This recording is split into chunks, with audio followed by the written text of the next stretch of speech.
Okay, तो आज हम शुरू करते हैं डायफ्रामेटिक हर्निया।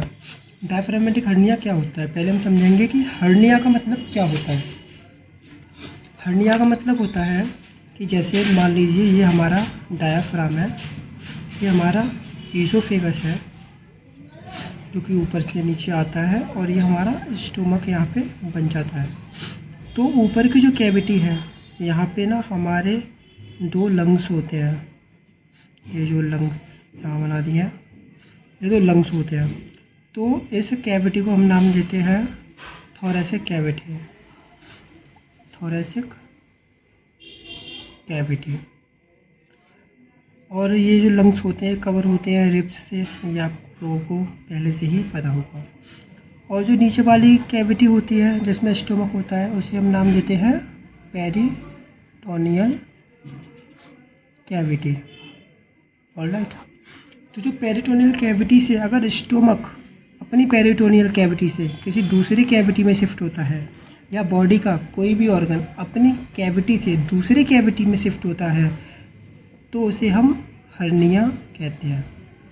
तो जब हम बात करते हैं डायफ्रामेटिक हर्निया की, तो डायफ्राम जो कि थोरैसिक और पेरिटोनियल कैविटी को डिवाइड कर रहा है, तो पेरिटोनियल कैविटी से अगर स्टोमक थोरैसिक कैविटी की तरफ मूव करता है due to weakness of diaphragm, due to hole in the diaphragm, तो उसे हम कहते हैं कि डायफ्रामेटिक हर्निया हो गया।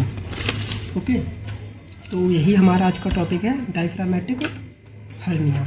तो डायफ्रामेटिक हर्निया दो तरीके के होते हैं, एक होता है कंजेनाइटल हर्निया और एक होता है एक्वायर्ड डायफ्रामेटिक हर्निया। तो कंजेनाइटल हर्निया वो होता है जो बच्चों में जेनेटिकली प्रेजेंट होता है, या यूँ कहे बच्चों में जन्मजात होता है। एक्वायर का मतलब होता है कि जो किसी पर्सन का एक्सीडेंट हो गया, ट्रॉमा हो गया, या किसी ने बहुत ज़्यादा वेट उठा लिया, उसकी वजह से अगर उसे हर्निया होता है तो हम उसे एक्वायर्ड हर्निया बोलते हैं। और इसमें जो हाइटल हर्निया है, हाइटल हर्निया का मीन्स है ये भी एक्वायर होता है। एक्वायर का मीन्स और ये बाद में लाइफ लॉन्ग होता है, लाइफ के बाद होता है, ये जन्मजात प्रेजेंट नहीं होता है। लेकिन हाइटल हर्निया का मतलब होता है कि जब डायफ्राम में वीकनेस की वजह से, कि कोई ट्रॉमा नहीं हुआ, कोई इंजरी नहीं हुई, लेकिन डायफ्राम क्योंकि बहुत ज़्यादा वीक हो गया है, उसकी वजह से पेरिटोनियल कैविटी से स्टोमक आपका शिफ्ट कर गया है या मूव कर गया है थोरैसिक कैविटी की तरफ, इसे हम हाइटल डायफ्रामेटिक हर्निया के नाम से जानते हैं। तो कंजेनाइटल हर्निया हमारे चार तरीके के होते हैं: central hernia, posterior lateral hernia, retro external hernia, posterior hernia. अब इसमें ये LLR मैंने ये लिखा है, जिसमें L का मतलब है लेफ़्ट और R का मतलब राइट। जो सेंट्रल और पोस्टीरियर लैटरल हर्निया होते हैं वो लेफ़्ट साइड ही होते हैं, ये आपको ध्यान रखना है, क्योंकि बहुत सारे MCQs में पूछा जाता है कि सेंट्रल हर्निया, पोस्टीरियर हर्निया कौन सी साइड में होते हैं। अगर हर्निया राइट साइड में हुआ है डायफ्राम का, तो वो कौन सा हर्निया होता है, तो वहाँ आपको ये याद रखना है कि राइट साइड में सिर्फ और सिर्फ रेट्रो एक्सटर्नल हर्निया याद होता है। आप याद रखेंगे कि R for retro external, R for right, तो यहाँ से याद रखेंगे सेंट्रल और पोस्टीरियर लैटरल हर्निया लेफ्ट में होता है, और पोस्टीरियर हर्निया को इतना ज़्यादा डिफाइन नहीं किया जाता और ये इतना इम्पोर्टेंट भी नहीं। तो सेंट्रल हर्निया काफ़ी रेयर होता है, जो कि लेफ़्ट साइड में होता है, जैसा कि हमने ऊपर देखा था। तो due to rupture of fetal membranous diaphragm in the region of left dome, जो फीटस होता है, तो फीटस में ऐसे और डायफ्राम की मेम्ब्रेनस कैविटी होती है, उस मेम्ब्रेनस कैविटी में अगर रप्चर होता है, उसकी वजह से जब हमारा स्टोमक मूव कर जाता है फीटस में, और जब हमारा स्टोमक इस तरीके से मूव कर जाता है, ये स्टोमक यहाँ मूव कर गया, तो इसे हम नाम देते हैं सेंट्रल हर्निया, जो कि काफ़ी रेयर होता है, लेफ़्ट साइड में होता है, लेकिन ये बच्चों में ही होता है, क्योंकि कंजेनाइटल है तो कंजेनाइटल चीज़ें ज़्यादातर बच्चों में ही देखी जाती हैं, क्योंकि जन्म के दौरान होती हैं। सेकंड हमारा है retro external hernia. Retro external hernia more common right side में होता है, जैसा कि हमने ऊपर डिस्कस किया था। एंड इसे हम ये होता है फोरामेन ऑफ मॉर्गानी। अब यहाँ पे समझेंगे कि फोरामेन का मतलब क्या होता है। और फोरामेन एक कैविटी होती है, और एक कैविटी होती है, जैसे आपने सुना होगा कि स्कल में एक फोरामेन होता है, और ये आपका जो स्कल है इसमें एक फोरामेन होता है जिससे नर्व वेसल्स सारी निकलती हैं। ऐसे ही और फोरामेन एक बन जाता है डायाफ्राम में, जो ये आपका डोम शेप डायफ्राम होता है, इसमें एक फोरामेन बन जाता है, जहाँ से जो आपका पेरिटोनियल कैविटी है जिसमें स्टोमक और इंटेस्टाइन रहते हैं, ये मूव कर जाते हैं आपकी थोरेसिक कैविटी में, जहाँ पे आपके लंग्स प्रेजेंट होते हैं। तो इस डिफॉर्मिटी को नाम देते हैं हम रेट्रोस्टेनल हर्निया। यह इम्पोर्टेंट चीज़ क्या है याद रखने की, कि रेट्रोस्टेनल हर्निया जो है इसे मोरगानी हर्निया के नाम से भी जाना जाता है। ये आपको याद रखना पड़ेगा, क्योंकि जब एमसीक्यू पूछा जाता है तो मोरगानी हर्निया टर्म यूज़ करा जाता है रादर देन रेट्रोस्टेनल हर्निया। और कभी कभी ये लेरी स्पेस टर्म भी यूज़ किया जाता है, क्योंकि जो मोरगानी फोरामेन ऑफ मोरगानी है, तो ये स्पेस है जिससे मूव करता है, उसे लेरिस स्पेस भी कहते हैं। लेरिस साइंटिस्ट का नाम था जिसके नाम पे ये दिया गया है, तो लेरिस स्पेस के नाम से भी ये जाना जाता है। तो एमसीक्यूज़ में रेट्रोस्टेनल मोरगानी ना दे करके लेरिस स्पेस हर्निया भी दे सकता है, तो इस बात का आपको ध्यान रखना पड़ेगा। ओके, तो next one is posterior lateral hernia, most common type of congenital hernia. सबसे ज़्यादा बच्चों में देखा जाता है पोस्टीरियो लैटरल हर्निया, जो कि लेफ़्ट साइड में होता है मोर कॉमनली, और सबसे ज़्यादा यही देखा जाता है, 80% तक बच्चों में यही देखा जाता है। और जैसी कैविटी हमने यहाँ पढ़ी थी कि फोरामेन ऑफ मोरगानी कैविटी होती है डायफ्राम में, ऐसे ही एक फोरामेन ऑफ बोकडेलिक नाम की कैविटी होती है, जिससे हमारा स्टोमक इंटेस्टाइन पेरिटोनियल कैविटी का पार्ट मूव करता है थोरेसिक कैविटी में, तो वो इसी फोरामेन से मूव करता है। तो इसलिए इसको बोकडेलिक हर्निया के नाम से भी जाना जाता है। जैसे यहाँ हमने पढ़ा था कि मोरगानी हर्निया के नाम से रेट्रोस्टेनल हर्निया जाना जाता है। तो बोकडेलिक हर्निया टर्म काफ़ी बार एमसीक्यूज़ में यूज़ किया जाता है, पोस्टीरियो लैटरल हर्निया से बोलते हैं, लेकिन कभी कभी ये टर्म यूज़ ना करके ये टर्म एग्जामिनर यूज़ कर लेता है बोकडेलिक हर्निया। तो आपको याद रखना है कि बोकडेलिक हर्निया पोस्टीरियर लैटरल हर्निया को ही बोलते हैं, कंफ्यूज नहीं होना है। और ये सिचुएटेड होता है periphery of diaphragm in the region of attachment 10th to 11th। Periphery का मतलब क्या है, जैसे ये आपका डायफ्राम है, तो इसकी जो पेरीफेरी है इस चीज़ को यहाँ डिनोट किया गया है कि ये पेरीफेरी पे सिचुएटेड होता है, यानी वहाँ पे एक फोरामेन बन जाता है जहाँ से आपके पेरिटोनियल कैविटी के जो ऑर्गन्स हैं वो मूव करते हैं, और इसे प्लीरोपेराइटल हाइटस के नाम से भी जाना जाता है। अब आप बोलोगे कि हाइटस तो एक्वायर्ड में था, लेकिन हाइटस का एक टाइप कॉन्जेनाइटल में भी होता है, जिसके बारे में हम बाद में डिस्कस करेंगे। और अगर ये प्लीरोपेराइटोनियल हाइटस नाम यहाँ यूज़ किया जाता है कभी कभी पोस्टीरियो लैटरल ना दे करके, तो आपको क्वेश्चन में याद रखना पड़ेगा कि अगर प्लीरोपेराइटोनियल हाइटस यूज़ किया गया है तो वो पोस्टीरियो लैटरल हर्निया से कहीं ना कहीं रिलेटेड है। ये हर्निया बच्चों में सबसे ज़्यादा डेथ कराता है, और बच्चों को पैदा हो जाते हैं जब बच्चे जन्म ले लेते हैं, उसके बाद में 24 to 48 आवर्स के अंदर हमको सर्जरी परफॉर्म करनी पड़ती है। मतलब बच्चे के eight the time of birth तो नहीं करते, लेकिन eight the time of birth के कुछ फ्यू आवर्स में हमें सर्जरी करनी पड़ती है। अगर हमने 24 और 48 आवर्स के बीच में सर्जरी नहीं करी तो बच्चे की डेथ भी हो सकती है। तो ये आपको याद रखना पड़ेगा, सर्जिकल मैनेजमेंट में फ्यू आवर्स के अंदर बच्चों की सर्जरी करनी पड़ती है। और बच्चों की डेथ किस वजह से होती है, इस हर्निया की वजह से बच्चों की डेथ कैसे होती है, क्योंकि जो हमारे जैसे ये देखिए डायग्राम से शो करते हैं, ये हमारा है इसोफेगस, ये हमारा है स्टोमक, ये यहाँ से डायफ्राम, और यहाँ पे प्रेजेंट होते हैं हमारे लंग्स। ओके, तो जब हमारा स्टोमक वाला पार्ट हर्निएटेड होकर के थोरेसिक कैविटी में जाता है तो ये लंग्स ना छोटा होता जाता है। जब भी कोई ऑर्गन छोटा होता है तो हम उसे नाम देते हैं हाइपोप्लाजिया,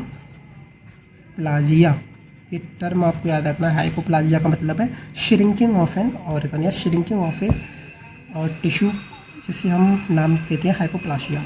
तो लंग्स का हाइपोप्लासिया होने लगता है, यानी लंग्स श्रिंक होने लगता है। और जब थोरेसिक कैविटी में लंग्स श्रिंक होने लगता है तो बच्चा जब रेस्पिरेट करेगा, ब्रीदिंग करेगा, तो वो पूरे तरीके से सांस नहीं ले पाएगा, और जिसकी वजह से पूरे तरीके से क्योंकि सांस नहीं ले पाएगा, जिसकी वजह से उसे हाइपोक्सिया हो जाएगा, उसके नेक्रोसिस शुरू हो जाएगी, एक्सीमिया शुरू हो जाएगा, क्योंकि बच्चे के ऑर्गन्स को प्रॉपर ब्रीदिंग नहीं मिली, प्रॉपर ऑक्सीजन नहीं मिली। और इसका जो कॉज होता है वो होता है एब्डोमिनल विशर। एब्डोमिनल विशर मीन्स अगेन कि जो आपके एब्डोमिनल ऑर्गन्स है, आपका स्टोमक है, आपका इंटेस्टाइन है, वो चला गया है थोरेसिक कैविटी में और पूरा फिल हो गया है थोरेसिक कैविटी में। और मोस्ट ऑफ द केसेस में लेफ़्ट साइड में ये होता है, क्योंकि लेफ़्ट साइड में हार्ट भी प्रेजेंट है, तो ये सारा कुछ राइट में शिफ्ट होता जाता है और थोरेसिक कैविटी और लंग्स कैविटी श्रिंक होती आती है, स्मॉल होती आती है, जिसके लिए हमें रिक्वायर होती है इमरजेंसी ऑपरेशन की। अगर ऐसा नहीं होता है 24 आवर्स या 48 आवर्स के अंदर, तो बच्चे की जो बच्चा बर्थ किया है उस बच्चे की डेथ हो जाती है, क्योंकि बच्चा रेस्पिरेटरी डिस्ट्रेस कॉज कर लेता है, बच्चे को सांस नहीं प्रॉपर मिलती है, क्योंकि उसके लंग्स इतने ज़्यादा यूँ कहें कि इन्फ्लेट नहीं हो पाते हैं, जिसकी वजह से वो सांस नहीं ले पाता है, और जब सांस नहीं लेगा तो उसकी डेथ हो जाती है। अब बात करते हैं हम पोस्टीरियर हर्निया की। ओके, तो पोस्टीरियर हर्निया क्या होता है? Posterior hernia failure of development of posterior part of diaphragm. Posterior part of diaphragm देखिए, और जैसे यहाँ देखते हैं ये आपका डायफ्राम है, तो इस डायफ्राम का पोस्टीरियर पार्ट है, जो इस डायफ्राम का पीछे का पार्ट है, वहाँ से ये हर्निया स्टार्ट होता है। इसमें जो टर्म यूज किया गया है क्रस, क्रस का मतलब हम समझ सकते हैं कि इसकी जो क्रस होते हैं वो डायफ्राम को ना, आपकी जो लंबर स्पाइन होती है, जो लंबर आपकी स्पाइन होती है उससे जोड़े रखती है आपके डायफ्राम को पोस्टीरियर साइड में। क्योंकि एक तो डायफ्राम का एंटीरियर पार्ट हो गया जो कि आपकी चेस्ट की तरफ है, एक डायफ्राम का पोस्टीरियर पार्ट होता है जो कि आपके वर्टिब्रल कॉलम की साइड में होता है।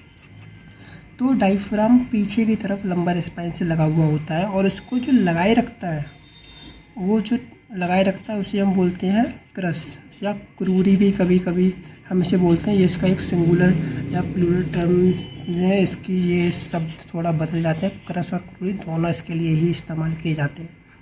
तो जो क्रस होता है ये टेंडन्स और लिगामेंट्स का बना होता है, जो कि इसे पीछे की साइड जोड़े रखता है, और ये बना होता है क्योंकि ये एक मसल है, तो जाहिर सी बात है टेंडन से बनी होती है, और लिगामेंट के ज़रिए ये और पीछे का जो बोनी स्ट्रक्चर होता है आपका लंबर स्पाइन का, उससे ये जुड़ा होता है। जब ये जुड़ा नहीं होता है या ये एब्सेंट होते हैं तो पीछे का जो पोर्शन है वो ओपन रहता है, और जब पीछे का पोर्शन ओपन रहता है तो पेरिटोनियल कैविटी के जो ऑर्गन्स हैं, स्टोमक, इंटेस्टाइन है, वो मूव करने लगते हैं चेस्ट की तरफ, जिसकी वजह से पोस्टीरियर हर्निया हो जाता है। ओके, तो ये हमने बात कर ली पूरा कंजेनाइटल हर्निया की, जो कि बच्चों में जन्म के ही दौरान प्रेजेंट होंगे। At the time of birth these hernias are present in the child. Okay, तो नेक्स्ट हम बात करते हैं एक्वायर हर्निया की। एक्वायर हर्निया वो हर्निया होता है जो कि हमें आफ्टर बर्थ मिलता है। आफ्टर बर्थ माने तो किसी ट्रॉमा से मिलेगा या फिर कोई इंजरी से मिलेगा। तो जैसे traumatic hernia mainly bullet injury से होता है, बुलेट इंजरीज से होता है जैसे, और रोड एक्सीडेंट्स में भी ये काफ़ी कॉमन है, देखा जाता है। हाइटल हर्निया, कंजेनाइटल हर्निया और एक्वायर्ड। हाइटल हर्निया को दो पार्ट्स में डिवाइड करते हैं, कंजेनाइटल और एक्वायर्ड। एक्वायर्ड हर्निया जब डायफ्राम की वीकनेस हो जाती है due to weakness of diaphragm, जब डायफ्राम की वीकनेस होती है तो डायफ्राम इतना स्ट्रॉन्ग नहीं होता है कि वो पेरिटोनियल कैविटी का जो प्रेशर लगता है थोरेसिक कैविटी की तरफ, उससे और सहन कर ले, सीधा बोलें तो वो ऑर्गन्स जो मूव करेंगे तो उसकी वजह से आपको हर्निया होगा, उस हर्निया को हम बोलेंगे हाइटल हर्निया। और अगर ये कंजेनाइटली ही है, at the time of birth ही है, तो हम इसे बोलेंगे congenital hiatal hernia due to persistence of an embryonic peritoneal process in the posterior mediastinum in front of cardiac end of stomach. और जब बेबी फीटस होता है ना, तो ये मैं दिखाता हूँ थोड़ा, ये उसके लंग्स है, ये उसका डायफ्राम है। तो ये मेम्ब्रेनस डायफ्राम होता है जब बेबी फीटस होता है, ये उसका स्टमक होता है। तो जब बेबी और फीटस, जैसा कि हमने पढ़ा, embryonic peritoneal process in the posterior media sternum.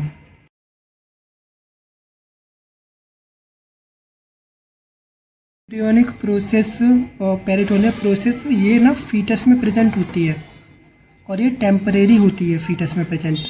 और अगर ये बर्थ के बाद क्लोज होनी होती है, एक नॉर्मल प्रोसीजर है कि ये बर्थ के बाद ना क्लोज होगी, ये जो फीटस की पेरिटोनियल प्रोसेस है ये बर्थ के बाद क्लोज होनी होती है। अगर ये क्लोज ना हो पाए तो डायफ्राम वीक रह जाता है, मेम्ब्रेनस रह जाता है, तो भी ये जो स्टोमक है फिर आपका ये इस तरीके से कुछ यहाँ इस तरीके से मूव करेगा आपकी थोरेसिक कैविटी में। ये जो इसका स्टोमक का जो कार्डियक एंड होता है ना, स्टोमक के कार्डियक पार्ट होता है, कार्डियक फंडस जो स्टोमक के पार्ट होते हैं, तो ये एंटर कर जाएगा थोरेसिक पार्ट में, जिसकी वजह से बच्चे को जो है हर्निया हो जाएगा।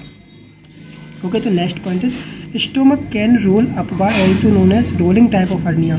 इसे एक और नाम से जानते हैं, रोलिंग टाइप ऑफ हर्निया। तो ये नाम आपको याद रखने हैं, कई बार कंजेनाइटल हाइटल हर्निया ना देकर के ये दे देता है कि रोलिंग टाइप ऑफ हर्निया कौन सा होता है, या पेरिटोनियल प्रोसेस जब क्लोज नहीं होती है तो कौन सा हर्निया कॉज होने के चांसेस हैं। तो आपको याद रखना होगा कि कंजेनाइटल हाइटल हर्निया और रोलिंग टाइप ऑफ हर्निया, इसका ये दूसरा नाम है, ये भी आपको याद रखना होगा, most important. Okay, next point is rare type of hernia where normal relationship of cardio-oesophageal junction understand. और ये बहुत रेयर होता है, आमतौर पे देखने को नहीं मिलता है और काफ़ी ज़्यादा रेयर चांसेस होते हैं इसके होने के। लेकिन जब ये होता है तो जो नॉर्मल कार्डियो-इसोफेजियल जंक्शन होता है, जैसे कि ये नॉर्मली कार्डियक पार्ट ये है और इसोफेगस पार्ट ये है, इसका ये जंक्शन है, ये जो नॉर्मल रिलेशनशिप तो इसका ये है। लेकिन जब ये डिस्टर्ब कर देता है तो इसका रिलेशनशिप जो डिस्टर्ब हो जाता है, इट मीन इसका जो जंक्शन है यहाँ पे होना चाहिए था वो थोड़ा सा वीक हो जाता है और आपका cardiac part of stomach, cardiac end of stomach कहीं वो मूव कर जाता है थोरेसिक कैविटी में, इसकी वजह से हर्निया होता है।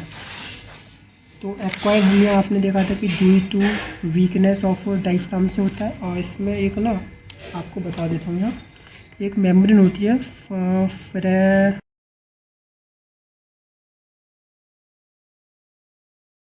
तो ये जो फ्रेनिको-इसोफेजियल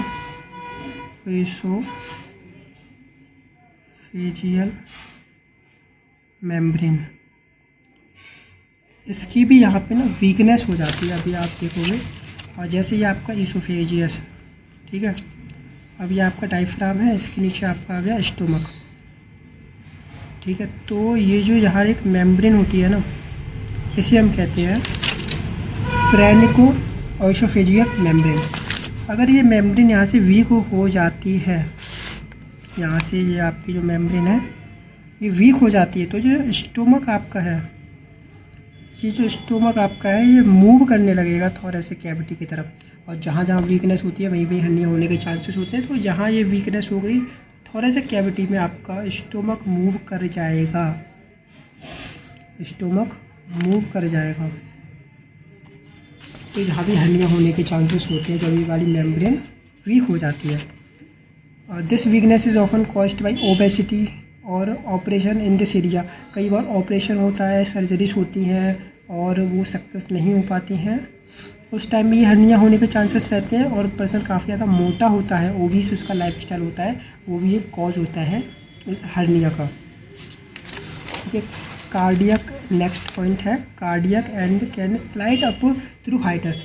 जैसा कि हमने देखा था यहाँ पे कि कार्डियक जो एंड है ये भी मूव करता है, यानी कि स्लाइड करता है। यहाँ हमने पढ़ा था रोलिंग टाइप ऑफ हर्निया है ये, और यहाँ हमें याद रखना पड़ेगा कि जब sliding type of hernia term use किया जाएगा, स्लाइडिंग टाइप ऑफ हर्निया, तो ये एक्वायर्ड डायफ्रामेटिक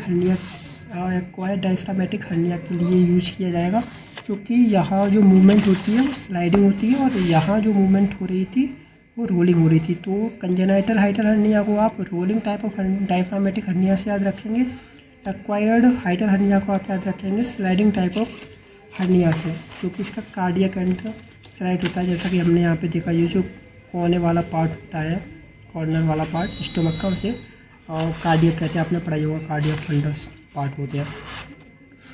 और next point is valvular mechanism at cardioesophageal junction is disturb causing of gastric contents into oesophagus. ये वही अगेन बात है कि जब आपको हर्निया हो जाएगा तो आपका जो गैस्ट्रिक वाला पार्ट और जो यहाँ पे जो भी आपका जैसे गैस्ट्रिक कंटेंट है, आपने जो भी खाना खाया, आपका जो गैस्ट्रिक कंटेंट है वो मूव कर जाएगा ईसोफेगस की तरफ, क्योंकि स्टोमक का थोड़ा पार्ट मूव कर चुका है, क्योंकि वो भी स्टोमक का पार्ट है, तो आपका गैस्ट्रिक कंटेंट मूव होने के चांसेस है। बस यही इसमें बताया गया है। ओके, अब बात करते हैं साइन एंड सिम्टम्स की। देखो, कॉजेस तो हमने उसमें डिस्कस कर ही लेते, कंजेनाइटल है तो एट बर्थ होगा, ये तो पता ही है, और एक्वायर्ड है तो ड्यू टू वीकनेस होगा, ड्यू टू ब्लड इंजरी होगा, ट्रॉमा, ये आपने डिस्कस कर ही लिया। तो कॉजेस तो इसके खास ज़्यादा है नहीं है, लेकिन इसके साइन एंड सिम्टम्स बहुत ज़्यादा इंपॉर्टेंट है। तो इसका साइन एंड सिम्टम्स आपको देखने को मिलेगा कि रेस्पिरेटरी डिस्ट्रेस, क्योंकि बच्चे डायग्राम से यहाँ समझेंगे थोड़ा सा कि जो बेबी है और ये उसके लंग्स है और ये उसका स्टोमक है। जब ये मूव करेगा यहाँ पे तो जो लंग्स का साइज होगा वो श्रिंक कर जाएगा, और लंग्स का साइज जब श्रिंक कर जाएगा बेबी का ड्यू टू स्टोमक जो हर्निएटेड होगा, कुछ ऐसा दिखेगा आपको। जब ये जो लंग्स है ये श्रिंक होगा आपका हर्निया में, तो उस वक्त आपको रेस्पिरेटरी डिस्ट्रेस देखने को मिलेगा कि और सांस लेने में बच्चों को तकलीफ़ होगी, तो उसका रेस्पिरेटरी रेट काफ़ी बढ़ जाएगा, बच्चा बहुत ज़ोर ज़ोर से सांस लेने लगेगा, जिसकी वजह से आपको ट्रैकीपेनिया भी देखने को मिलेगा। रिट्रैक्शन का मतलब अगेन कि वो लंग्स की जो श्रिंकेज होगी उसे रिट्रैक्शन यहाँ पे टर्म यूज़ कर दिया गया है, तो रिट्रैक्शन आपको देखने को मिलेगा। स्कैपर्ड एब्डोमेन का मतलब होता है कि डायग्राम से आप सारा समझ में आएगा। जनरली जो आपका एब्डोमेन होता है वो कुछ इस शेप का होता है, लेकिन बच्चा जिसमें कंजेनाइटल हर्निया है उसका जो स्टोमक है कुछ इस शेप का दिखेगा, और इस शेप को, जो ये शेप है स्टोमक की जो ये शेप है, इसी शेप को हम बोलते हैं स्कैपॉइड स्टोमक शेप, क्योंकि यहाँ लिखा है स्कैपॉइड एब्डोमेन, इस शेप को बोलते हैं। नेज़ल फ्लोरिंग, उसकी जो नोज़ है वो फूलने लगेगी क्योंकि वो बहुत ज़ोर ज़ोर से सांस लेगा। आपको बावल साउंड गर्गलिंग सुनाई देंगी। उसका जो रेस्पिरेटरी साउंड है वो सुनने में जो डिक्रीज़ हो जाएगा, साउंड उसका डिक्रीज़ हो जाएगा, क्योंकि लंग्स में प्रॉपर तरीके से ऑक्सीजन जा नहीं रही होगी due to shrinkage of lungs size.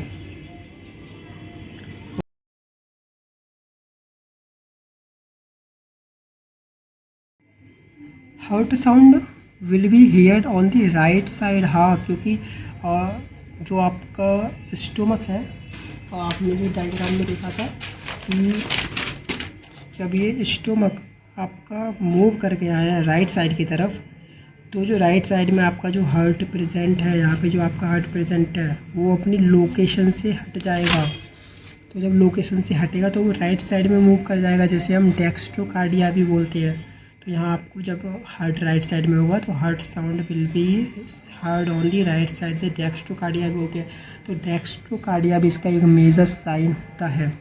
Pulmonary hypertension, और जो आपका पल्मोनरी रीजन है वहाँ हाइपरटेंशन आपको देखने को मिलेगा, ये भी इसका साइन ऑफ सिम्टम्स है। और जब आपसे एमसीक्यू पूछा जाएगा तो उसमें लिख दिया जाएगा कि at the time of birth baby is seen pulmonary hypertension is seen in baby, then condition what condition will be, तो आपको वहाँ टिक करना पड़ेगा कंजेनिटल कंजेनाइटल डायफ्रामेटिक हर्निया। तो हो सकता है ऑप्शंस में पल्मोनरी हाइपरटेंशन जैसा टर्म भी आपको देखने को मिले जब आपसे इस तरीके के क्वेश्चन पूछे जाए। तो जो इसका डायग्नोस्टिक एवेल्यूएशन होता है, आप इसे कैसे डायग्नोस कर पाओगे? आपने सिम्टम्स तो देखे, जब आप एक पीवी में सिम्टम देखोगे तो डिसीज़ को कंफर्म करने के लिए आपको कुछ डायग्नोस्टिक टेस्ट होंगे जो कि आपको करने पड़ेंगे। सबसे पहला तो एक्सरे, जो कि बहुत कॉमन है, ये तो आप करेंगे। और सिटी स्कैन सबसे बेस्ट चॉइस मानी जाती है इसके लिए। जब फीमेल प्रेग्नेंट होगी, पॉलीहाइड्रोमिनोस यहाँ देखने को मिलता है। पॉलीहाइड्रोमिनोस का मतलब होता है कि जो इंक्रीज हो जाता है एमनियोटिक फ्लूइड, जो कि वॉम में होता है, इंक्रीज हो जाता है एमनियोटिक फ्लूइड, जो कि एक्स्ट्रा प्रेशर लगाता है, जिसकी वजह से हमें मेजरली जो देखने को मिलता है वो यहाँ देखने को मिलता है बॉक्डेलिक हर्निया। और ये बॉक्डेलिक हर्निया क्या था? बॉक्डेलिक हर्निया था आपका ये वाला पोस्टीरियर लैटरल हर्निया। और मोस्ट ऑफ द केसेस में बॉक्डेलिक हर्निया ही से बोल दिया जाता है इसकी जगह। ये जिसका दूसरा नाम है जो कि याद रखना है, तो इसमें यही मेजर चीज़ थी जो आपको याद रखनी थी। नेक्स्ट है सर्जिकल एवेल्यूएशन। तो सर्जिकल एवेल्यूएशन में bring back to content and repair defect. जो कंटेंट बाहर जो दूसरी कैविटी में आ जाता है वो वापस उसी कैविटी में हम वापस लाते हैं और उस रिपेयर को डिफेक्ट करते हैं, जिसे नॉर्मली CDH रिपेयर सर्जरी भी कहा जाता है। CDH का मतलब है कि congenital diaphragmatic hernia. Next surgery हम इसमें करते हैं पैच रिपेयर या जिसे हम मैश रिपेयर कहते हैं। मैश मतलब एक ये ऐसा जाली नुमा स्ट्रक्चर होता है जिसे हम लगा देते हैं, जिसे हम मैश बोलते हैं, जिसे हम लगा देते हैं कोई भी ऑर्गन। जैसे डायग्राम से समझते हैं कि जैसे मान लीजिए ये डायाफ्राम है, अगर यहाँ से एक हॉलो कैविटी बन गई है और यहाँ से कोई भी जो विसरल है पेरिटोनियल कैविटी का वो बाहर जा रहा है, तो उसे वापस यहाँ पहले तो बैक लाते हैं, फिर यहाँ पे ये जालीनुमा स्ट्रक्चर लगाते हैं जिसे हम मैश बोलते हैं, ये लगाते हैं ताकि ये वापस ना जा पाए। इसे ही हम बोलते हैं पैच रिपेयर या मैश रिपेयर सर्जरी। सबसे इम्पोर्टेंट चीज़ आती है नर्सिंग केयर क्या देंगे आप? अवॉइड बैग मास्क को यूज़ नहीं करना है बच्चे को, क्योंकि वो वैसे भी सांस नहीं ले पा रहा। और मेंटेन एयरवे ब्रीदिंग, उसकी एयरवे ब्रीदिंग को मेंटेन करना है क्योंकि लंग्स का साइज श्रिंकेज हो चुका है।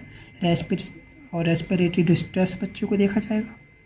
सेमी फाउलर पोजीशन यानी 30 डिग्री जो है हेड, उसका हमें एलिवेट रखना है। आपको ये याद रखना पड़ेगा कि आप कभी भी बच्चे को बैग मास्क नहीं लगाएंगे ऐसे में अगर उसे हर्निया है तो। सेमी फाउलर पोजीशन देंगे, हेड को उसके एलिवेट रखना है। ओजी ट्यूब और को गैस्ट्रिक ट्यूब का यूज़ करेंगे। NPO नेल पर ओरल रखेंगे और जब तक सर्जरी ना हो जाए। मॉनिटर वाइटल्स चेक करते रहेंगे, और क्योंकि उसके नेल पर ओलर है तो बच्चे में फ्लूइड मेंटेन भी करना काफ़ी ज़रूरी हो जाता है। और यहाँ हाइपोथर्मिया देखने को आपको मिलता है, तो आपको हाइपरथर्मिया नहीं हाइपोथर्मिया देखने को मिलता है। तो हाइपोथर्मिया को आपको मेंटेन करना पड़ेगा। Hypothermia means lower body temperature. और फैमिलीज़ को इमोशनल सपोर्ट तो आपको देना ही पड़ेगा, क्योंकि बच्चे ने अभी बर्थ किया है और ऐसी प्रॉब्लम्स देखे जा रहे हैं, तो पेरेंट्स काफ़ी इमोशनली वीक हो जाते हैं। तो इमोशनल सपोर्ट आपको फैमिली को प्रोवाइड करना। Next post operative care. जब बच्चे की सर्जरी हो जाती है तो आपको क्या क्या केयर बच्चे को देनी है? मॉनिटर ABG मतलब एयरवे ब्रीदिंग का आपको मॉनिटर करना है। वाइटल साइंस वही आपको SpO2 देखना है, आपको हार्ट रेट, रेस्पिरेटरी रेट, ये सारी चीज़ चेक करनी है। पल्स चेक करनी है। SS ब्रीथ साउंड आप चेक करेंगे कि ब्रीथ साउंड कैसा आ रहा है आपका सर्जरी के बाद। जो घाव है, जो वुंड है, जो इंजर्ड एरिया है आफ्टर सर्जरी, उस एरिया की केयर करनी है। कोई सेप्सिस ना हो जाए, कोई इन्फेक्शन ना हो जाए, तो बार बार उसे मॉनिटर करना है और उसकी ड्रेसिंग करनी है। पेन मैनेजमेंट, सर्जरी होने के बाद पेन काफ़ी होता है और एक मामूली चीज़ है जो हर सर्जरी के बाद देखी जाती है, तो उसका मैनेजमेंट करना है। ऑब्जर्व कॉम्प्लिकेशन, ये इम्पोर्टेंट है। ऑब्जर्व कॉम्प्लिकेशन सर्जरी होने के बाद सर्जरी का सक्सेस रेट इस बात पे डिपेंड करेगा कि उसकी कॉम्प्लिकेशंस कितने कम है। हर्निया की सर्जरी जब करी जाती है तो इसमें ध्यान रखना है कि रीअक्योरेंस ऑफ हर्निया, हर्निया वापस से तो नहीं हो जाएगा। पल्मोनरी हाइपरटेंशन, जो हाइपरटेंशन अभी थोड़ा से कैविटी में देखने को मिल रही थी, क्या वो हाइपरटेंशन अभी कम है जो लंग्स में हम देख पा रहे थे, जैसे हम पल्मोनरी हाइपरटेंशन बोल रहे थे। सर्जिकल एरिया पे कहीं इन्फेक्शन तो नहीं है, तो इन 3 बातों को ध्यान रखना होगा, क्योंकि इन्फेक्शन हुआ तो बच्चा सेप्टिक शॉक में जा सकता है, इसलिए कॉम्प्लिकेशंस है, ये आपको ध्यान रखना पड़ेगा। अब आता है RX, RX मीन्स ये term pharmacological management. Pharmacological management में ज़्यादा कुछ नहीं कि बच्चे को पेन है तो हम वहाँ एनसेड्स प्रेस्क्राइब करी जाती हैं, तो देम एडमिनिस्टर करेंगे बच्चे को एनसेड्स, एनाल्जेसिक, पेन के लिए यूज़ करेंगे हम यहाँ पे, क्योंकि सर्जरी हुई है तो पेन नॉर्मल सी बात है। एंटीबायोटिक्स, एंटीबायोटिक्स यूज करेंगे क्योंकि वहाँ वुंड एरिया है, इन्फेक्शन होने के चांसेस हैं, तो हम एंटीबायोटिक्स तो प्रेस्क्राइब करते रहते हैं शुरुआती तौर पे। जो नॉर्मली ही और एंटीबायोटिक्स प्रेस्क्राइब की जाती हैं वो ब्रॉड स्पेक्ट्रम होती है, बाद में हम उसे डायग्नोस करते हैं और लैब डायग्नोसिस करते हैं, उसके बाद नैरो स्पेक्ट्रम एंटीबायोटिक्स दे दी जाती हैं, क्योंकि उस टाइम हमें परफेक्ट कॉज पता चलता है बैक्टीरिया कल्चर करा के। लेकिन इनिशियली हम ब्रॉड स्पेक्ट्रम का ही यूज करते हैं, ये बात है आपको ध्यान रखनी है। और तो यहीं पे हमारा लेक्चर ख़त्म होता है। So thank you.